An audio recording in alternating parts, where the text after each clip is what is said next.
I want to talk to you guys about the cruelty of the Japanese against POWs. But before I do, I just want to say that some of you guys have told me that in some of my recent videos, it was difficult for you to hear me because my volume was not loud enough. I just want to apologize for that. I have increased my gain, and I'm going to be speaking closer to the microphone so that I could come out louder for you guys, and hopefully this will work. So, the cruelty of the Japanese on POWs. Lately, I have been reading this book. It is called Hidden Horrors by a Professor Tanaka. And Professor Tanaka talks about the egregious things that were done to POWs by the Japanese during the Second World War. The Japanese would come up with these pretty horrific and sadistic ways to torture people. One that really sticks out in my mind was one in which they would force rice down your throat. And I'm not talking about cooked rice, I mean raw grain rice. They would force it down your throat, and after you have swallowed enough rice, they would stick a water hose into your mouth and they would force water down your throat. The water would seep into your stomach and would soak the rice, and the rice would expand and would actually start to cut your stomach. And before you know it, you start bleeding out of your anus. It was pretty horrific. There was a work camp in Southeast Asia, specifically in the area of Borneo. It was called the Sandakan Work Camp. And Professor Tanaka goes into great detail on what was taking place in this work camp during the Second World War and how it was being used to build a giant landing strip for the Japanese Air Force. Landing strip and also a place where they could take off. And it was very, very hard work because they had to build this landing strip on a valley. It was like were rocks and grass, and it was just untouched territory, an untouched valley. You had to transform nature into an airstrip, and it was a hell of a lot of work. You woke up very early, and you worked throughout the day, and you had to go through beatings. It was pretty bad. And in Sandakan, there were Australian and British POWs. In fact, pretty much all the POWs in Sandakan were British or Australian. Most of them were Australian, and they suffered greatly. And these POWs, they believed that soon the Allies were going to come to Borneo and attack the Japanese, and that they had to be ready to help their fellow soldiers when they arrived, help them fight against the Japanese. So they managed to smuggle in a bunch of weapons, and there was an Indian man who was working in the camp, and he basically finked on the Chinese employees, not employees, but the Chinese workers that were in the camp, who were helping these Australians and these British POWs build a radio receiver. And these POWs managed to build a radio receiver with the help of these Chinese engineers who were working in this camp. Some Indian guy finked on them, and the Japanese began to torture all of these Australian and British POWs. And one of the forms of torture that these people had to go through was having rice shoved down their throats, and then water, and then they would be bleeding out of their anuses. It was pretty horrific. And a lot of these POWs talked. And there was these torture sessions went on for months, and a lot of people talked. I want to say all of them talked, actually. And most of the people who were in Sandakan did not make it. Most of them were killed or they died from disease. It was a nightmare. It was an absolute nightmare. That goes without saying. And one of the things that I found interesting about how the Japanese conducted how they governed their war camps was how they used non-Japanese Asian guards. So they would use guards from Korea, and they would also use Taiwanese people to be guards. They would force these people to be guards. But even though they were forced, they still trained them on how to be guards. Uh, and these training sessions did consist of beatings. They would beat these people. But even though these men were forced to be guards against their wills, uh, many of them saw their position as a guard as an opportunity to be cruel. A lot of these guys were sadists, and even though they were there also as slaves, they were guards, but they were still there against their will. They didn't mind being cruel. In fact, they enjoyed it. Not all of them, of course. Not all of them were cruel, but many of them were, and they enjoyed it. Uh, the book talks about how Taiwanese prison guards or camp guards would indulge in cruelty upon the on the POWs, and they enjoyed it. They were sadists. I found this to be quite interesting because here I am thinking, well, you have Taiwanese and you have Korean guards, and they're there by force. So why would they be as cruel as those who forced them into these positions? But a lot of them did act cruelly. And the book talks about the Taiwanese guards. In those days, they didn't call them Taiwanese. They called them Formosans, because in those days, they called Taiwan Formosa. Now, I prefer the word Taiwan because the word Formosa sounds like a drink that a millennial woman would go crazy for. Oh, we're going to go have some Formosans tonight or something like that. And the Japanese, they had actually like a manual on how to train guards, and it was more of a it was kind of like a mission statement, and this mission statement talked about the purpose of using non-Japanese Asian guards. And there were two reasons why. One was, the second reason, I'll just say the second reason because it's not the one that I want to really get into. I want to get into the first one. But the second reason was, and this was the practical reason, was because they didn't want to waste Japanese men on being guards. They wanted them to be fighting in the battlefield. So why use Japanese men when you can just use other Asians to be guards, and then you can have the Japanese, then you can have more Japanese men fighting in your war.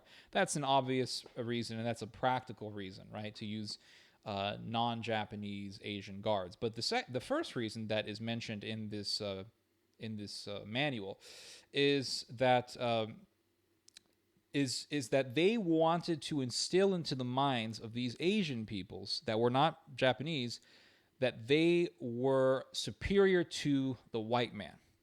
And the Japanese believed that for too long, the white man was at the top of the of sort of the racial hierarchy. The whites were the most industrial. The whites were the ones who had most of the slaves. The whites were the ones who were dominating in colonialism. They had all the colonies. They had all of the empires. So why can't the Asian man also enjoy this? And why can't we just reverse this situation to where the Asian is actually on the top of the hierarchy? So they believed that the Asians were, in a way, conditioned to believe that the white man was at the top of the racial hierarchy. And they wanted to reverse this conditioning by having the non-Japanese Asians believe that the Asian was at the top of the hierarchy. So why not have Asians be lords over white slaves? Because that's what these POWs were. These were slaves. So we have Australian slaves and we have English slaves. We have all these different slaves. They all come from Europe, or they're all Anglo-Saxon. Why not have the Asians? Why not have Asian men rule over them? Then we can alter the conditioning and have them think, well, this is quite nice. Here I am. I'm on top of these guys. I'm on top. I'm number one now. The Asian is now on the top of the hierarchy. So it was racism. And the Japanese, of course, wanted to condition these men to believe that really the Asian was at the top, and within the Asian world, the Japanese were the number one. They were the top Asian of the Asian peoples.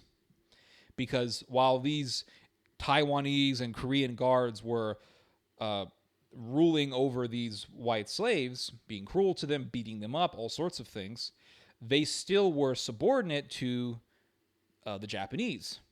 And so not only would this condition these men to think that the Asian was over the white man, but it would also condition them to believe that the Japanese were above them and the Japanese were the top in the hierarchy of Asians. So it was all about superiority. And what's interesting is, you see, I was always of the belief that when the Japanese invaded China and they were butchering all these Chinese people, that it was racism. And in a way it was, right? They saw the Japanese race as above the Chinese people. But it was also cultural. There was a cultural superiority complex involved here. And what I mean by that is that much of Japanese culture that we love, if you look at Japanese, classical music, the Japanese styles of music, a lot of Japanese food, a lot of these characteristics in Japanese culture that we really love, a lot of the Japanese aesthetics, a lot of these things emanated from the Tang Dynasty. The Tang Dynasty is believed to have been the apex of Chinese culture. And there was all sorts of interesting influences on the culture of the Tang Dynasty. You had a Central Asian influence, Turkic influence, and I believe even some Persian influence as well. It's very interesting. And the Japanese absorbed the culture of the Tang Dynasty. The dress code, a lot of the dress code that you see, the classic attire of Japanese culture, a lot of this comes from the Tang Dynasty. It's very interesting that before the Japanese absorbed Chinese culture, they had their own culture. It was different. It wasn't. It was very different from what was in China. In fact, there is a document that you can read written by a Chinese man who went to Japan before they absorbed the Tang Dynasty, and he describes the Japanese as eating with their hands and things that were different from what was in China. But the Japanese, they absorbed the Tang Dynasty, the culture of the Tang Dynasty, and that culture sort of got locked in Japan. So as China went into different cultural trends and eventually landed in the culture of the Han Dynasty, the Japanese were still in the Tang Dynasty. And during the Second World War, the Japanese believed that they were holding the true Chinese culture and that the Chinese were deteriorating into decay, that the Chinese were spiraling down to decay. They were walking away from their true Chinese heritage. They were going into communism, but the Japanese held the true, beautiful, aesthetically pleasing culture of China. So the Japanese believed that they, in a way, were helping the Chinese get away from communism and also to go back to the true essence of their Asian culture. So there was a lot of interesting Asianism, Pan-Asianism, that was in the Japanese imperial ideology.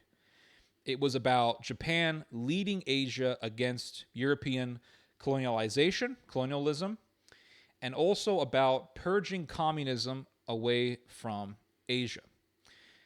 In fact, Japanese nationalists today will tell you that Japan was helping China, that they were helping China get rid of communism. And I have heard it said by Japanese nationalists that when Japan got nuked twice by the Americans, that the Japanese were sacrificing themselves for the liberation of Asia, because the British would eventually leave Asia after the Second World War.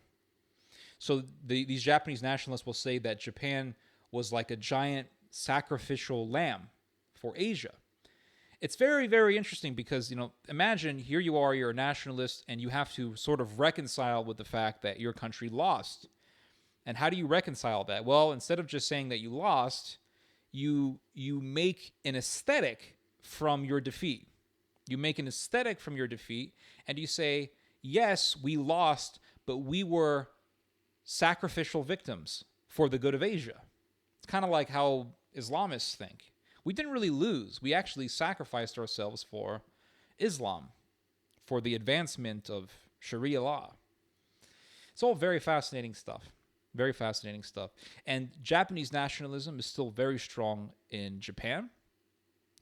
And the idea of militarism is becoming more and more favorable. So if you think that's a good thing, then you should look at the horrors of the of Imperial Japan. Anyway, you guys just heard some theology. God bless.